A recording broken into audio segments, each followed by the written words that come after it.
got out and met all the merchants so I could understand them and that the 1965 is gone. It is. I mean, it's gone. So to get to know Main Street again, I had to do that. So my story to my counterparts, you really need to forget what happened so long ago and give it a shot. And I will say even further to that point, 2019 is gone. Yeah. If the pandemic taught us anything is that, so one of my pet peeves is hearing in downtowns people, whether it's merchants or board members or whatever, saying, but we've always done it this way. If I ever hear that expression again, I'm like, no, don't ever tell me that. And so, when the pandemic started and people kept talking about getting back to normal, I thought, no. Backward is not an option. We're not going back to 2019. It will never be 2019 again. And it's honestly, as bad as the pandemic has been, it's a gift to us. It is an impetus to move forward, to say, let's do things differently. Let's take a look at the things that don't work. And so I applaud you, and I hope your meeting goes well. But these are difficult topics. These are difficult things to have conversations about, but they're important. And they're what's going to help us change our downtowns and make them more inclusive, make them more exciting to the entire community. So go ahead. So now as we're talking about removing those barriers, we're wanting to figure out how to get more people engaged in starting their businesses, and starting new businesses downtown, and in filling the vacancies that we have and making our downtowns more vibrant.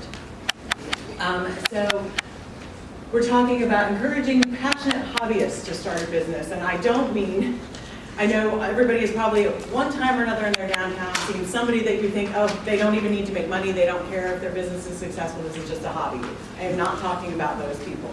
I'm talking about the people who have a passion. I'm not sure why I can see click to edit paragraph. But they're really passionate about something they do. I have a friend I went to high school with, she bakes all the time. Just, stress reliever, enjoys being in the kitchen, she just likes to bake.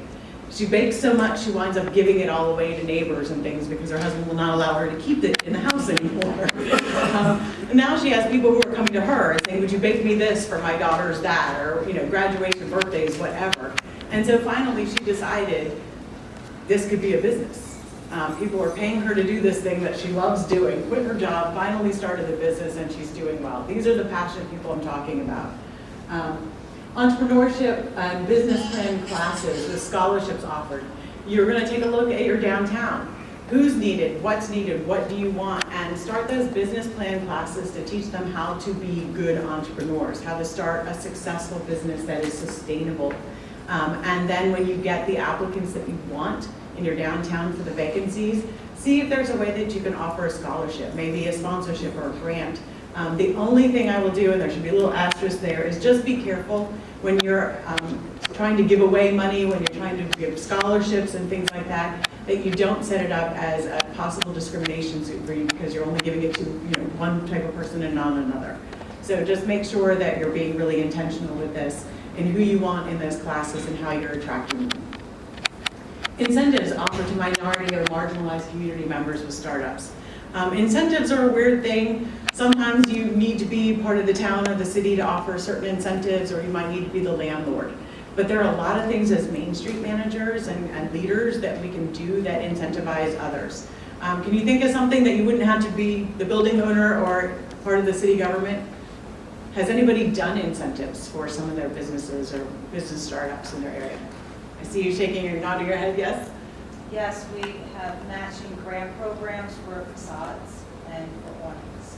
Okay, those are likely going to help the building owner. It'll help the business as well, but that is something that is going to start with the building owner, an incentive for them. But that's also incentivizes that building owner has a more attractive space to attract a business now, which is great. And signage for the business. Signage is a big one, and I know there's a lot of ordinances about what kind of sign, how big the sign can be, whatnot. So if you can help with signage, that's a big relief to a lot of business owners.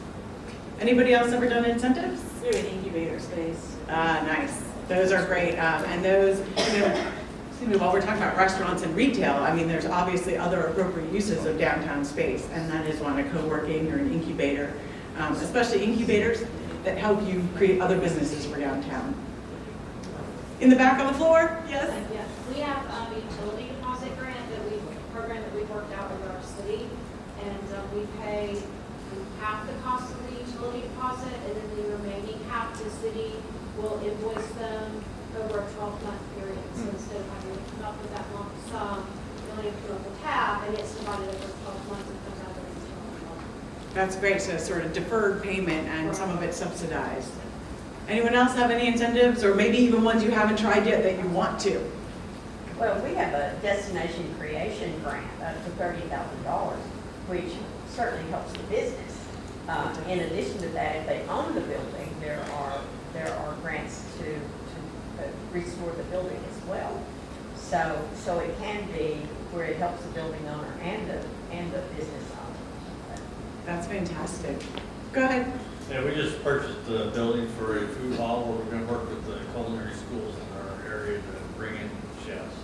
That's great, and that's gonna, so on the, I think it's the next slide, and we're gonna be talking about creative uses of vacancies, and that's a good one too.